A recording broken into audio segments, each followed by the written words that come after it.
on Hear Them Out with Hannah Mears. I'm really excited because I'm literally talking to somebody who I've never met in person before. We met via text message through a mutual friend, shout out to Cuz, like 2 days ago. So pretty crazy because Nick Rodriguez, you're like the first person on my podcast that I've never really got to be in contact with before. So welcome.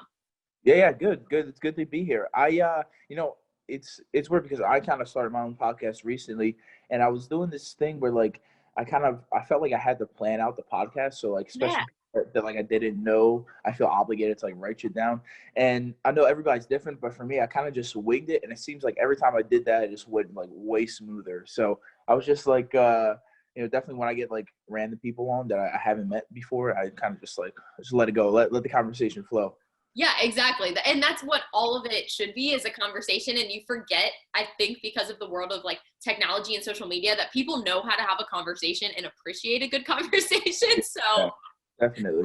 I'm glad that you have the same feel. But for a little bit of an introduction, you've kind of had a crazy road, but you were the 2018 ADCC World Champion and the runner-up in 2019. And that's essentially the Olympics of grappling, for people who don't know. So it's extremely impressive. Congratulations. Thank you very much. But like I said, your road and path has been so windy up to that point. So let's rewind a little bit and take me back. I just want to get inside your head and figure out who you were before all of this. So going from your high school wrestling career to college and everything, take me back to who Nick Rodriguez was back then. Okay, so I guess my journey towards where I am today kind of starts in I guess middle school. So I started wrestling in middle school, and I was a pretty athletic kid coming up, but it seemed like my town and my high school, all you ever heard the teachers and the kids talk about was the wrestling team. So like coming up, like a lot of schools, their football team's their best sport. Our football team kind of sucked, and our wrestling team was the best sport. So I was definitely more enticed. Yeah, so I was more enticed to, join the wrestling team or like go kind of head that towards that route, just because it was more popular. So amongst that and training, I was able to wrestle, have a decent season in high school. Never an extremely, like I wasn't crazy good. I wasn't the state champ in high school. You know what I mean? Like I was like an average guy. I think I took second region. That's probably my best I did in high school. Then in college, I did a lot better because I was lifting weights. I was getting bigger and stronger, and I moved up a couple weight classes. Like I went from 170 in high school my senior year to 197 for freshman year in college.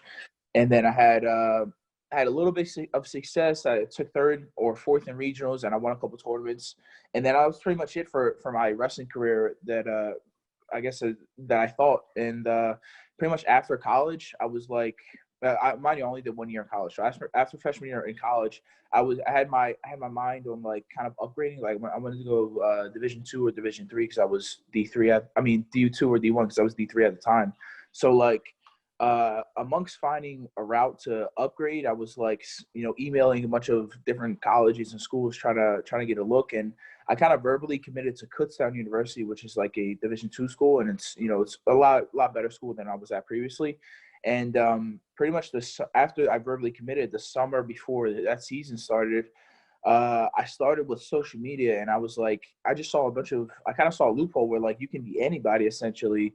And if you're consistent with the posts, and you can gain some popularity and essentially make money. So I was like, all right, like, let me give it a shot. So I pretty much did some research online and on YouTube. And I was like, all right, I'm going to post a picture a day, every day, and see how it goes. So I literally, I guess from 2015, I started posting a picture a day. And before I even started jiu-jitsu,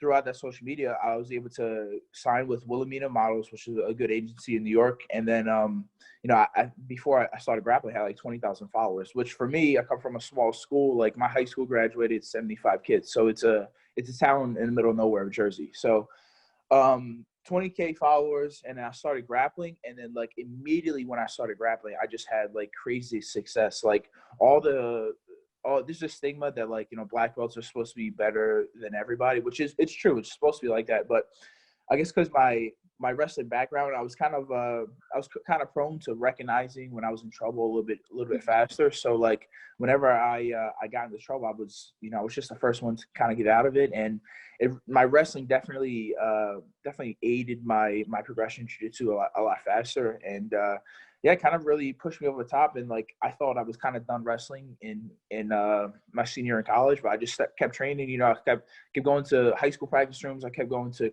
the local community college practice rooms, and then eventually I started jiu-jitsu just to get in shape for modeling, and just fucking took off. I started competing, and I think I went like on a run where I was like 50 matches and 0, and then I lost like 2 or 3 going to the Olympics or going to ADCC.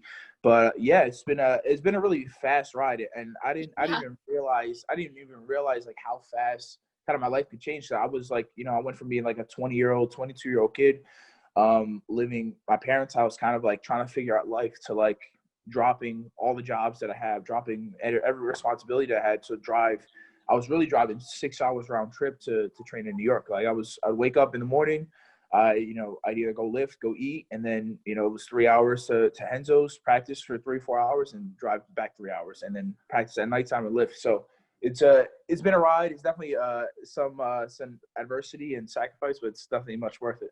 But you make it sound so easy, like so casual. Like, yeah, I just decided, social media was going to work out, and then this is going to work out, and then this. But like, how crazy of a time was that for you to essentially like quit college, quit everything that's supposed to be the absolute traditional route, and then like pursue modeling of all things, which is an extremely competitive industry. So, like, how crazy of a time was that mentally for you?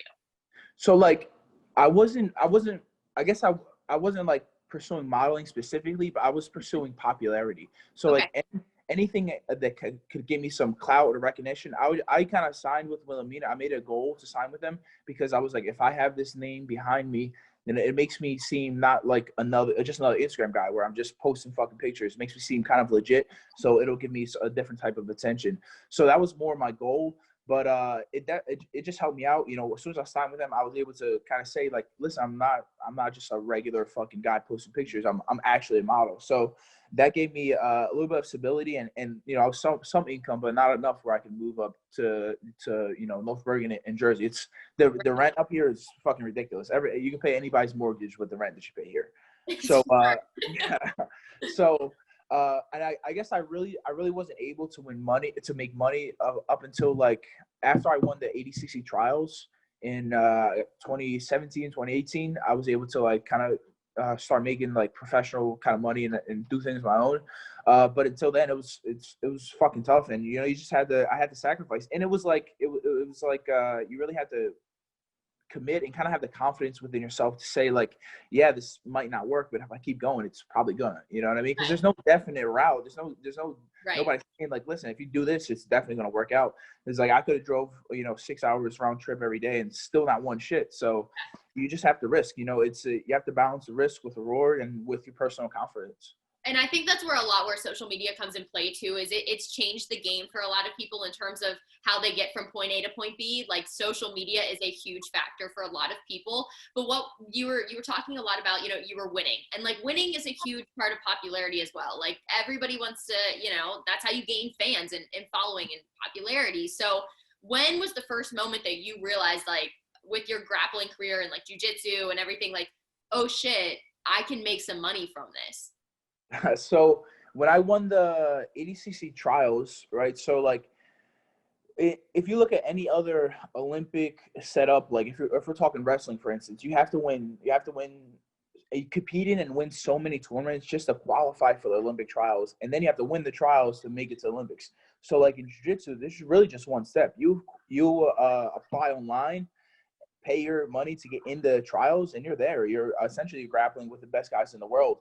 And if you're training, you can win it. And pretty much, I guess my first chunk of money was like $7,000, right? And mind you, I have a screenshot of like when I had like $2.50. Like I just paid for enough gas money to like get me to practice and back. And I was like, that's all I had on me. So up until this, I was like piss poor. So pretty much I get this tournament. They started this tournament after I win the ADCC trials. It's called the Nicky Rod Challenge. pretty much they had a bunch of people apply to face me, and it was like I had 3 matches in one day, and I was able to win the 7K, and yeah, it was a great feeling. But like going into the tournament is actually a little bit crazy because I was at a casting for a Netflix show in LA. So like the whole week prior, they like locked me in the hotel room, so I didn't have like cardio or anything. I literally had 2 water bottles. I was just shadow boxing for a couple hours every day, try to like get my heart rate up and stay like in some of shape for this tournament I had at the end of the week. So going to the tournament, I was just like, I knew I was gonna win, but I was like, man, it's gonna be hard, like, because I'm definitely gonna get tired. You know what I mean? I'm used to training 7 days a week, and then I go like 5 days nonstop locked in this hotel room. It's definitely gonna be tough. So once I was able to kind of win that, I was like a little bit I was a little bit okay for a while, and things are much more consistent in grappling because like you can compete, 3-4 times a month, and like, people don't realize you can make good money. I've had a lot of months where I made 20-30K, and I know UFC fighters are making 30K for a fight to get punched in the face, and I'm just fucking wrestling, so it's people ask me all the time like if I want to fight, and it's definitely in the back of my mind. I think I'd be good if not great at it, but it kind of balanced like if I'm an average fighter, I'd pretty much be making the same. If not, I'm making a little bit more now. And then if I was above average, I have the belt. You're talking millions. But jiu-jitsu isn't limited. You have guys like my buddy Gordon that makes 7 figures a year, and we're really just fucking playing around. Like I don't feel like I'm like, yeah, I work hard. I train twice a day every day, but I don't feel like as sore as I would like if I was wrestling every day. Like I think it's much more sustainable to do grappling, to do jiu-jitsu for a long period of time than it is to wrestle. Like I think you need a wrestling season because you can just get so burnt out so fast. Oh yeah. Yeah. I think it's so interesting too. And like I've been talking to guys recently, and Thomas Gilman in particular, our conversation went from me asking him about like his transition from Iowa to the Nittany Lion Wrestling Club. I mean, that was like huge news everywhere. And when I asked him about it, like he needed a lifestyle change. He was saying, there was a lot of mental, stuff that was going on. But one of the biggest things he was talking about was making money. And that's what people don't understand about the sport of wrestling is how marketable it can be because of all the different avenues they can continue to follow the guys that they like on. Like whether that be grappling, jiu-jitsu, MMA, UFC, like WWE, like there are so many avenues. It's not just like when you're training for football in college, you're training to make it to the NFL. And now there's like the XFL, thankfully, but or the CFL, but you can make so much money. And I'm so glad to hear guys like you and guys like him come out and say that, because I think that's how you gain more recognition and like following for the sport. Yeah, a lot of people, go to college for their degree, but these wrestlers, they're going to college to wrestle. They're going to school and shit, but most of their mentality is put towards wrestling, and that's all they care about. And like after college, you got to make money somehow, and you probably don't want a job, and it's going to be seminars, it's going to be teaching privates, it's going to be traveling and competing in wrestling. So people that don't understand the popularity aspect, the social media aspect of wrestling, they're definitely missing out. If you look at a guy like RBY or Gable Stevenson, those guys are have a great social media following. So the second they're done in NCAA, they're going to be getting paid, and as they should. So I think if guys aren't capitalizing on social media, they're not posting, they're not gaining following, then they're missing out on a huge aspect of the NCAA. Oh, absolutely. And I saw your podcast with RBY as well, and Lopez. I know those guys, went to school with them. They're a great group of guys, but RBY, he knows how to brand himself, and it's smart. And a lot more guys, I think, should be doing that, where you have to get out of that wrestling, old mentality, and you have to start buying into social media. And that's one of the things Gilman said. He goes, I was so against social media. And then I realized, like, oh, shit, this is where the money's at. So I think it's awesome. But God, it's just crazy to see how much like the sport has changed. But with grappling, I watched Bo Nickal's grappling match, and I've grown up a wrestling fan and follower my whole life. My whole family did it. So I'm familiar with the sport. I'm not dumb to how it works and how you get points, but I was so confused in that grappling match. Like I was intrigued, don't get me wrong, but how do you think that you can make a sport like grappling and jiu-jitsu a little more popular in the US? Honestly, I've actually put a lot of thought into this because, in my future, I do see me maybe giving a shot at holding my own tournament or something like that. So I think a blend between the two sports would be ideal. So like in jiu-jitsu, you don't have any stalling calls. You really like in some tournaments, you don't have definite like out of bounds rules. Like how like, you're wrestling in college and if any part of your body is in, if the toe's in, you're still going live.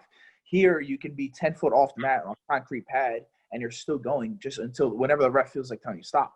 And it's like a lot of people get injured like that, and a lot of people kind of you can fuck up somebody's match because like in jiu-jitsu, if you're in a scramble and you end up out of bounds like on somebody's back with a choking, you're gonna restart like on their back with the choking. There's no like, go neutral. So things like that, the out of bounds rules can definitely change the game. And then I think if we add stalling calls, but it's hard for jiu-jitsu because you kind of have to define like what's stalling. Like to you, me just sitting on top of a guy, like it's kind of stalling, but to me, it would be like I'm holding him down, slowly trying to pass. Because like things happen so fast in wrestling, seconds you can score, dozens of points in wrestling. In jiu-jitsu, it's going to take a long time. Like it can be a 30, 45 second sequence where we're essentially I'm just getting past your guard. You know what I mean? So if we're talking a mix between the two, I'd say just we'd start them on the feet, start them standing, can't pull guard until there's a takedown. So once there's a takedown, top guys awarded points. You can, or I'd say maybe award points for passing, award negative points for stalling, and I guess definitely gets bonuses for sub. I don't know. There's so many aspects that go So many into things you it. can do with it. Yeah. I definitely think there's a future for it. Like Chael Sonnen's is trying a little bit of both, having grappling and on SUG.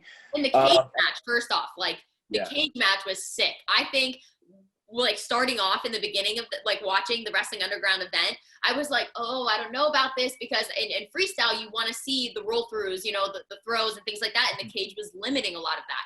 But I think what was really cool was the Greco match. When is a Greco match ever the favorite match of the night compared to any of the freestyle matches? And everyone was talking about it. It was sick because it limited them to a space where they had no choice but to tie up and throw one another. And so I think for the sport of wrestling, maybe a cage is the solution.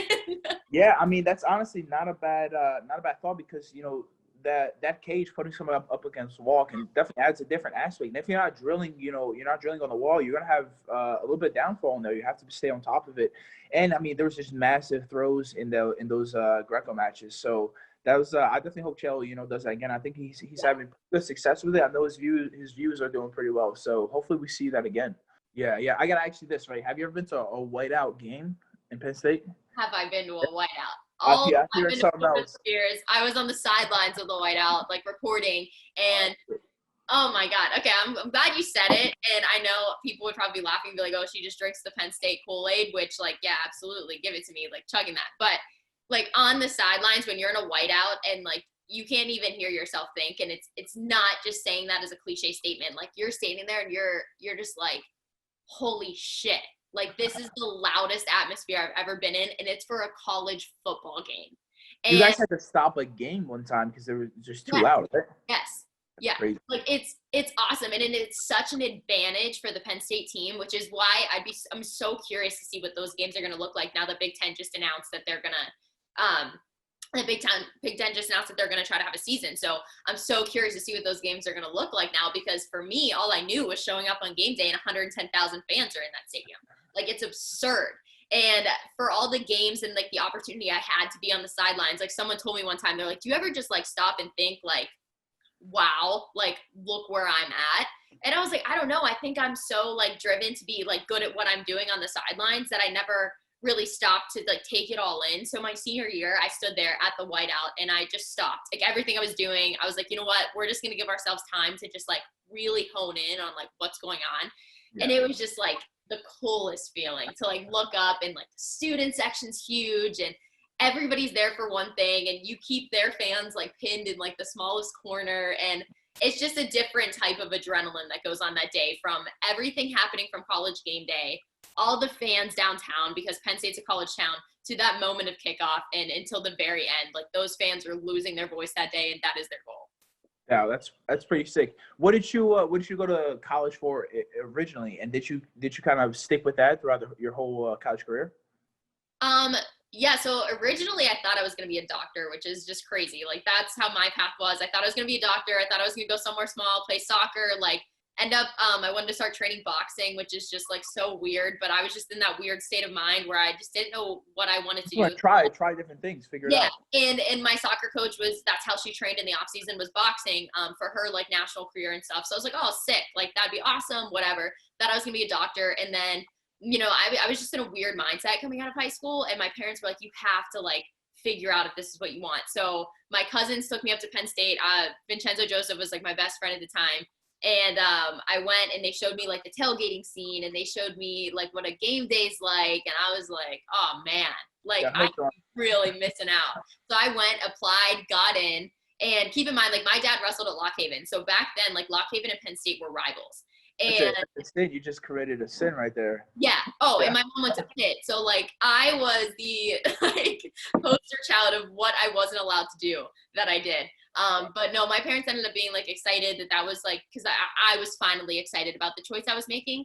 And so I went in undecided, sat down in like in a couple of the different program like orientations and saw the communications program and journalism and I was like, oh, that's me, man. Like I have to try this.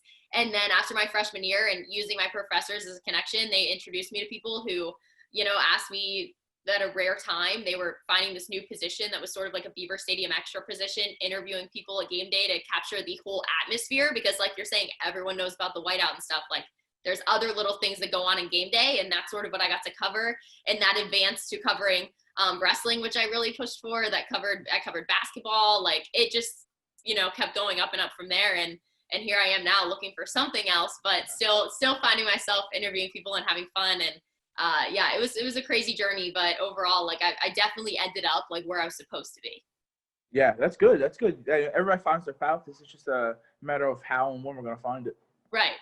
It's hard to be patient. Don't get me wrong. It's hard to be Right. patient, but hopefully, like you're saying, the social media thing and everything, trying to keep yourself branded. But another thing, speaking of social media that I saw, and Cuz was like totally adamant on like the 5-pound steak thing, first off. And you're a big guy. You're sitting here without your shirt on, whatever. But you went from 170 to like you were saying, like what was it, 195, 220, like Yeah. bulked up from like high school to college. So are you just a foodie? Do you like to eat, or did you start just eating a lot of the right things? So what happened, right, is that I've always been a skinny guy. Like I wrestled 170 my senior in high school, but I was cutting from like maybe 185, 185-ish. So like my last match in high school, right, I lost and I truly felt like it was because I was so much weaker than the guy. Like I felt like I was more technical, I was faster, I was a better wrestler. I felt like he was just way stronger than me. So that night after that match, I was just like, I'm never gonna lose again because I'm fucking weaker than a guy. So I watched this movie called Pain and Gain, right, with Mark Wahlberg and The Rock. And I started lifting. I watched a bunch of YouTube videos, how to get big, and lifting and eating, and literally been lifting 7 days a week and eating like a bodybuilder, essentially 7 days a week since.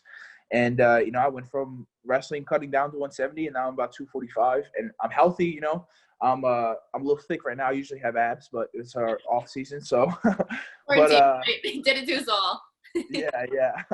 But yeah, the food thing, like amongst like having to eat so much food to put muscle on, like you just have days where like usually you do 6 meals, 6 smaller meals, try to do it, but then you have days where you have to only do 2 or 3 meals and you got to pound it in. So eating 5 pounds of steak isn't that hard now. Like before it was pretty tough, but like me and Cuz usually go out to eat once a week, and he'll spend $300 on steak on me because I'll just go hard. Like whatever they sell, like if it's like a steak for 2, I'll usually get a steak for 4 and have no problem finishing it, and then they get something else on top of it. So my appetite is definitely unlike most people for sure. Yeah, you could say that. How big does that 5-pound steak usually come out looking? So Like, we'll have to get a couple yeah. different. We'll get like a tomahawk that's like 70 ounces, and then we'll get like a 2-pound ribeye on top of that. So we'll try some different meats then to get that 5 pounds. Yeah. All right, I'm going out to eat with you guys. So Sure. So when I come out that way, that's definitely, I'm going to tell cuz, listen, I don't believe it. I got to see it. We got to go to dinner, figure it out. Definitely. No, I love that. But someone you remind me of though, and it's not just because you seem like the most like Jersey guy, because every Jersey guy to me is so similar and it's so funny. And like, it's like a culture. I feel like Jersey's its own culture. And like, you know, there's the United States, but then there's just like Jersey. And Anthony Cassar is someone like, I love that guy. Like we talk all the time, and he was my first podcast. He's so fun. And he talked a lot about how he changed his eating habits to get big, just like you did. And he's like, I was eating 5 times a day religiously. He's like, sometimes I wouldn't even be hungry and I'd still be eating. He's like, so I don't eat for pleasure as much as I do for like purpose. So like, is that sort of how you feel now too, where you're not eating things that so much you like a lot, but you just know you have to do it? Yeah, definitely. You have to, like you said, eat for purpose and look at food more as in what it's going to do for you, not how it's going to taste or make you feel. Like, yeah, you can make everything taste good, but you have to focus on getting enough of it. Like most of these people that, especially guys that are trying to get more muscular or lose fat, 9 times out of 10, they're just not eating enough. And by enough, I mean enough good stuff, enough protein, enough vegetables, enough fruits. It's impossible to get fat if you're just eating fruit. If you're just eating vegetables, you know, you can get a little thick, but like you have to know when to eat the stuff as well. Like if I'm going to do a lot of a high carb day, a lot of fruits and stuff, it's going to be, you know, right before or right after practice to help fuel my workouts.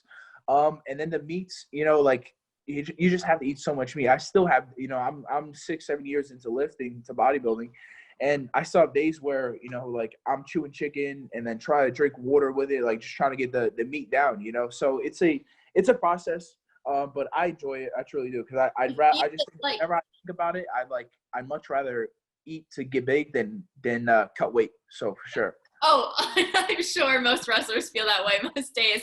But how much do you ever use? Like, are there supplements that you prefer to use? Like, a lot of people think that you have to just use like supplements to get big all the time. So like, but a lot of it is like you were saying, there is like a good diet and a well balanced and just training and being there. But do you have like a preference on that stuff as well?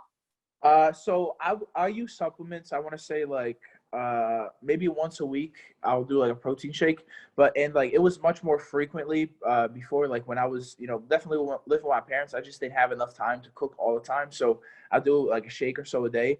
But if you can eat all your food and not do any shakes, that's the best way to do it. Like the benefits that you get from 100 grams of protein in a protein shake doesn't even compare to the 25 grams that you get from a small chicken or steak. So like definitely eat your food if you can. I'm all for protein shakes and supplements, you know, because people have busy lives. Like even me, you know, sometimes I'm just, you know, doing privates and got to run the practice, and I just have to pound a protein shake. But if I can cook, I'll definitely choose to cook. And it seems like your lifestyle, like you're doing all the right things because you figured out, you know, you figured out social media, you figured out how your body works and your training. And but that's one part like I'm really interested in, because you still have a lot of respect for the sport of wrestling and how it was your base to get to essentially where you are today. So if there was one wrestling room or a coach per se, maybe even like the NCAA, that you would like to pick their brain and learn from, who would it be? I mean, Sanderson, without a doubt. Yeah. Yeah, it's not even. I mean, he's the GOAT coach for sure. The guy has nonstop, you know, NCAA champs and world champs coming at him. So, and everybody I talk to, like, you know, I got a chance to talk to RBY and practice with him too. And it's just like the way he rolls, how like relaxed he is, the angles that he chooses to take. So it just makes you scratch your head, and you're like, why are you thinking like this? And he tells me, dude, he's like, dude, just chill, man. He changed my whole perspective. I'm like, all right, I gotta meet this guy one day, talk to him, pick his brain a Yeah. little. Well, and it's funny because like my 4 years at Penn State, you know, watched a lot of wrestling, was around the guys, and was in the affiliate club. So I was at the banquets and watching Kel give his speech. You know, the first time I was like, oh man, like what's this guy gonna be like? Because he seems like he's so dry. He's funny. Like Oh yeah, he is very funny. And it's like dry humor, but like he was throwing jabs at people. Like it was really entertaining. And I was like, okay, I get why a lot of these guys really like him, not just because of his coaching, but his style. And like you said, it's a calm, like really calm, cool, collected, like confidence. And it's not that he's arrogant. It's just a confidence that radiates because of who he is and how he talks about everything. And I hear that he has a lot of really like witty little stories.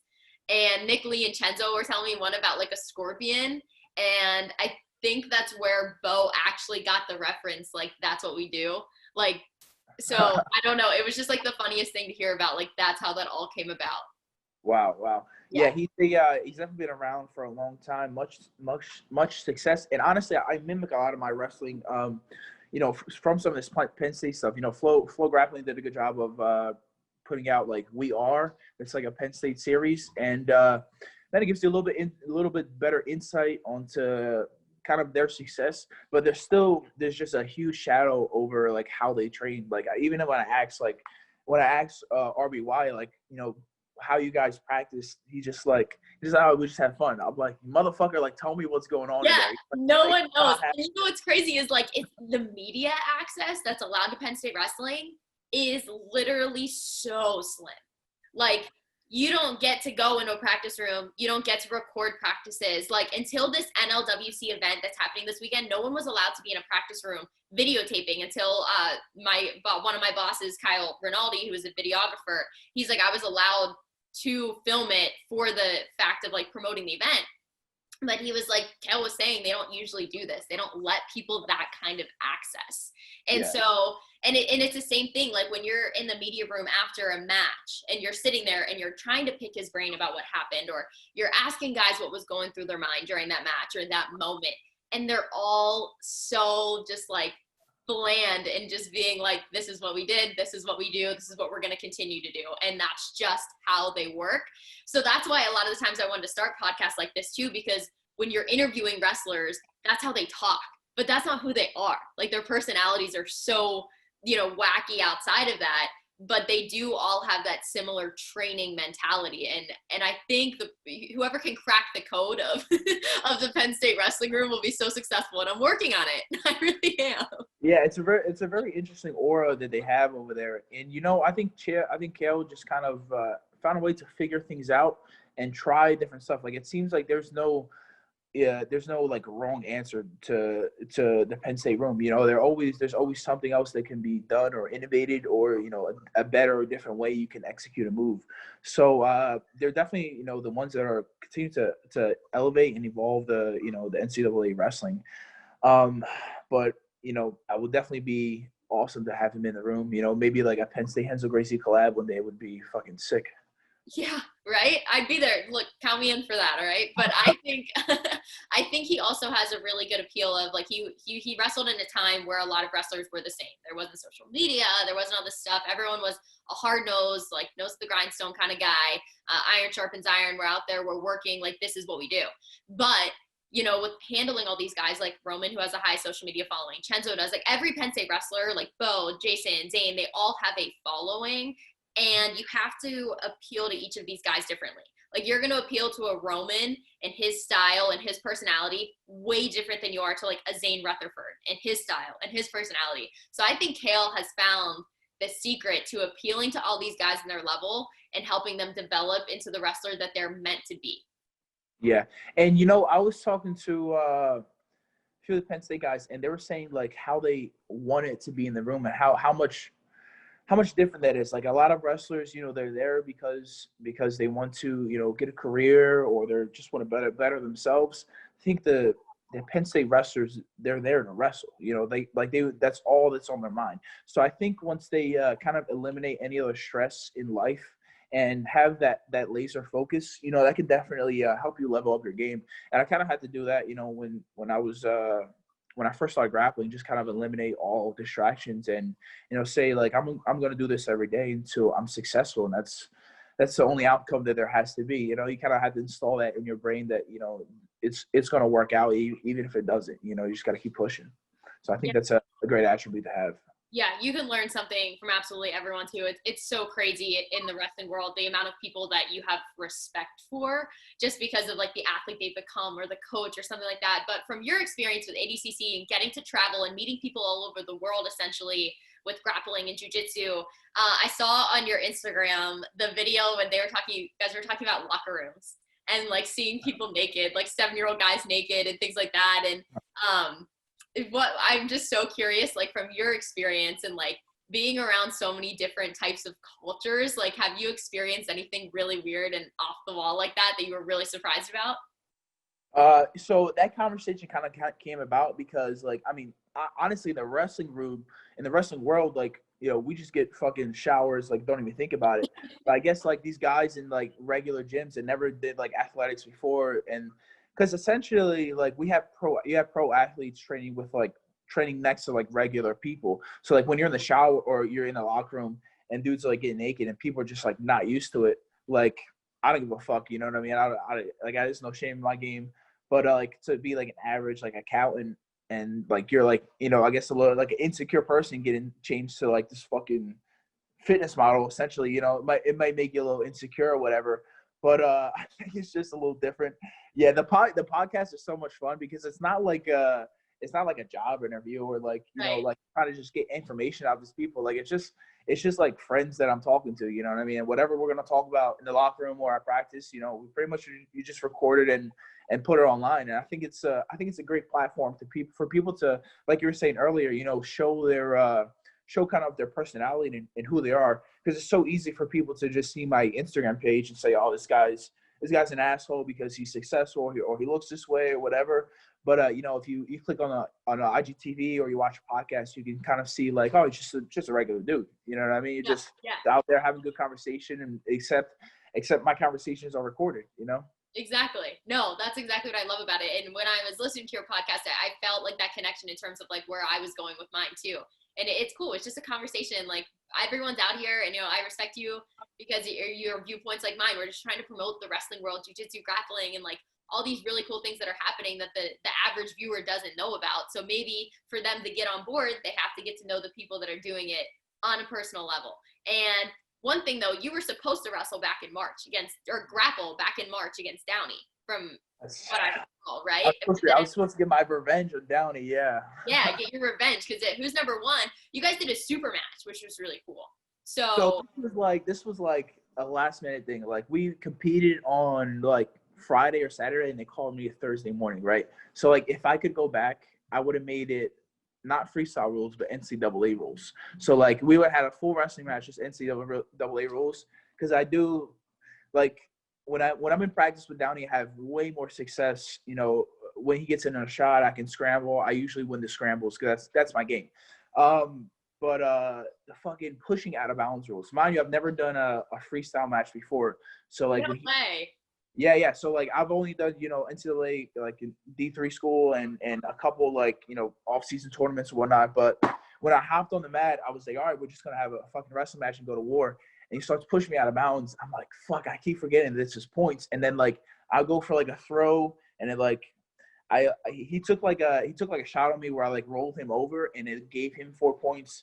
I thought that was my point. I don't know. I just winged it. You know what I mean? I didn't read the fucking freestyle rules or nothing. But yeah, he beat me that match, and then I got a little revenge on him in practice, maybe the week after, and then we're supposed to have the grappling match, but COVID happened, and now I think he moved to Florida, so he's in Florida now. We'll see. Maybe in the future I'll get some redemption. Yeah, you guys still have like a good relationship though, same level of like. Oh yeah. No, Yeah. he's cool. He's a good dude. He's a wild one, but he's a good dude. He's a wild card for sure. I think he's known about that, but that's fun though, and like it's fun that you guys are trying to promote the sport as well and like do different things. But I was bummed when I saw that. I was like, oh, that would have been kind of cool to see, and watching the super match and that rematch and those rules. So he would have had to come into your element. So yeah, for sure. Honestly, That weekend in Iowa where we had the Who's Number One match was a huge deal for like the social media. Like I made it gain like 20K followers just in that weekend alone, and then like the exposure that we got, like there were so many people that I got to meet and talk to because of it. Like I got to fucking have a conversation with like Dan Gable and the Brands brothers just because I was in Iowa. And then I had like random people hit me up that they were like seeing the match like online on Facebook and just on social media. I was like, okay, this is pretty big. Like even on YouTube, I think it has over 100,000 views. But like, and then people put out their own clips and whatnot. So it's a pretty widespread event, and I was pretty happy to be a part of it, especially how last minute it was. Yeah, I mean, so you've done it all essentially at this point. You've won championships.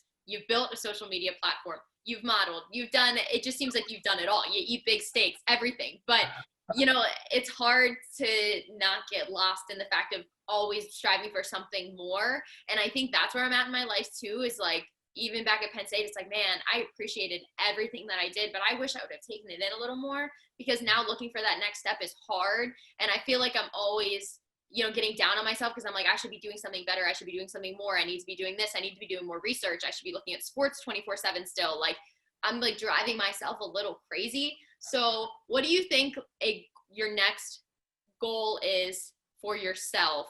You know, sort of like a short-term goal, but something you'd be really satisfied with. So I kind of struggle with what you're saying before, like about kind of finding a goal. And I think a good way to make a goal is to meet new people. So like once you meet new people that are way more successful than you, it says like you can kind of see what's the difference between me and this guy. Why she got $10 million in the bank and a Ferrari and a fucking penthouse in New York? What's the difference between me and him, you know? And then you start eliminating the differences. You know what I mean? He's associated with this people. Okay, I got to get associated with this people, you know? So little things like that, like, and I think my next goal besides, you know, I want to win ADCC in 2021. I want to open up a gym, and not a jiu-jitsu gym. I want to do like a lifting gym. And I think honestly within the next 6 months, that's probably going to happen.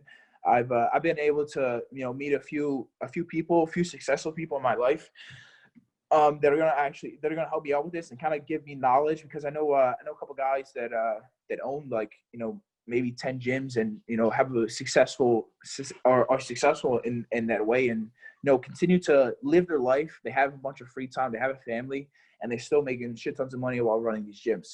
So I think that's something that I can put time into, dedicate time into, but not dedicate all my time into, where I can still teach private, I can still train every day, I can still lift, and you know, have a successful gym and business on top of that.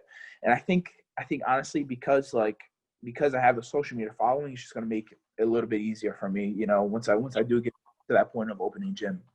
All right, I'll help promote it. I'll come out. I'm gonna have to come out and see it now that I know it's a process. So I'm gonna get a steak dinner. We're gonna do a workout. I'll let you put me through something. You know, you can put Jersey style right there. We'll hook you up. Yeah, there we go. I love it. But Nikki Rod, from Instagram at least, I loved that I saw that your name was like Nikki Rod, and then I was like, couldn't stop calling you that. So yeah, I like that. That's good. It's way catchier. It's way catchier, Nikki Rod. But it has been absolutely great getting to know you, talking a little bit of wrestling and grappling, jiu-jitsu, and just getting to know you in general has been awesome. So thank you so much for coming on here and talking to me and giving me a chance to kind of pick your brain. I really appreciate it. Yeah, anytime. I'll see you around. All right, see ya.